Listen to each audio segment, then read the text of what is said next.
बुरा वक्त आपको आपके जीवन के उस सच से सामना करवाता है जिसके बारे में आपने अपने अच्छे वक्त में कभी सोचा भी नहीं। जब आपके जीवन रूपी मार्ग में संदेह के बादल छा जाएं, तो याद रखना कि ज्ञान का साक्षात सूर्य भी आपके भीतर ही विद्यमान है। रिश्तों को उपेक्षा ही कमजोर बनाती है और उपेक्षा स्वयं के मस्तिष्क से ही जन्म लेती है। हे अर्जुन, अगर तुम अपना कल्याण चाहते हो तो सभी उपदेशों और सभी धर्मों का त्याग करके एक मेरी शरण में आ जाओ। मैं तुम्हें मुक्ति प्रदान करूंगा। मेरे भी कई जन्म हो चुके हैं और तुम्हारे भी कई जन्म हो चुके हैं। ना तो ये मेरा आखिरी जन्म है और ना ही ये तुम्हारा आखिरी जन्म है। इंसान इसलिए दुखी नहीं है कि वो ईश्वर को नहीं मानता, बल्कि इंसान इसलिए दुखी है क्योंकि वो ईश्वर की नहीं मानता। रिश्ते बड़ी शिद्दत से बुनने पड़ते हैं। बारीक रेशमी धागों की कारीगरी सबके बस की बात नहीं होती।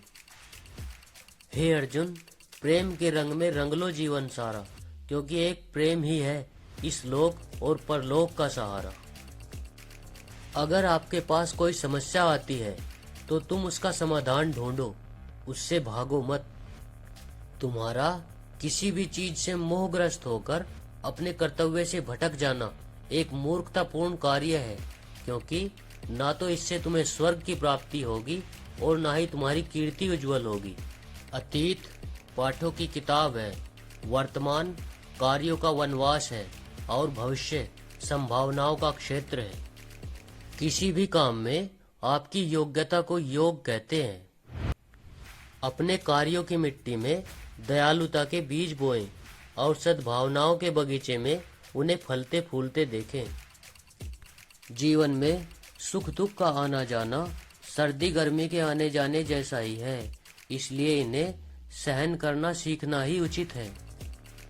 हे अर्जुन, मनुष्य को पूर्णता के लिए नहीं बल्कि प्रगति के लिए प्रयास करना चाहिए।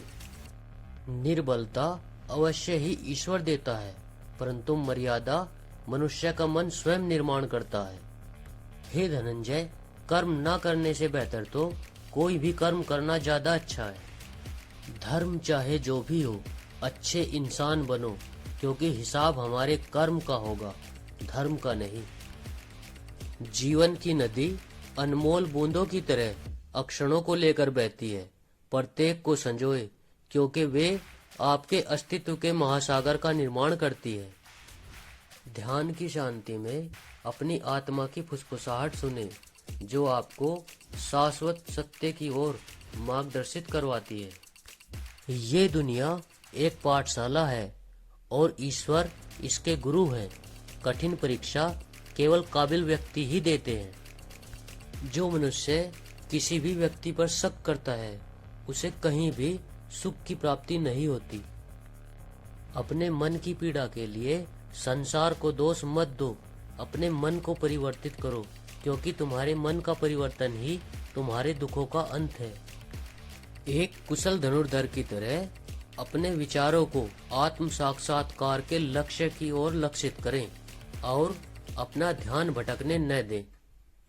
प्रत्येक सूर्यास्ती जीवन की नश्वरता की याद दिलाता है और यह आपको प्रत्येक गुजरने वाले पल की सुंदरता को संजोने के लिए प्रेरित करता है।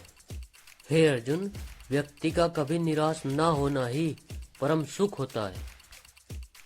सिर्फ दिखावे के लिए अच्छा मत बनो। मैं आपको बाहर से नहीं, भीतर से भी जानता हूँ। दया को अपना दिशा सूचक यंत्र बनाएं और करुणा को अपना मानचित्र बनने दें। सहानुभूति भरे मन के साथ जीवन रूपी समुद्र में यात्रा करें। क्रोध विवेक का नाश करता है। जब विवेक का नाश हो जाता है तो बुद्धि भ्रमित हो जाती है, और जब बुद्धि भ्रमित हो जाती है तो मनुष्य का सर्वनाश हो जाता है। अपने रुके हुए कार्य करना ज्यादा बेहतर है गलत कार्य करने से। प्रेम सदैव माफी मांगना पसंद करता है और अहंकार सदैव माफी सुनना पसंद करता है। मन की गतिविधियों और भावनाओं के माध्यम से भगवान की शक्ति सदा तुम्हारे साथ है और तुम्हें लगातार बस एक साधन की तरह उपयोग करके सारे कार्य कर रही है। आपके कार्य को आपके मूल्यों का प्रमाण बनाएं, क्योंकि वे आपके शब्दों से अधिक जोर से बोलते हैं। आत्मा पुराने शरीर को वैसे ही त्याग देती है जैसे मनुष्य पुराने वस्त्र उतारकर नए वस्त्र धारण कर लेता है। इंसान की सोच ही उसकी सबसे बड़ी पहचान है, वरना दुनिया में एक ही नाम के अनेक इंसान हैं। कोई कुछ भी बोले, स्वयं को शांत रखो। धूप कितनी ही तेज हो, समुद्र को सुखा नहीं सकती। रिश्तों के बीच में सम्मान, विश्वास और प्रेम के फूल खिलाएं। मन शरीर का हिस्सा है। सुख दुख का एहसास करना आत्मा का नहीं, शरीर का काम है। जय श्री राधे, जय श्री कृष्ण।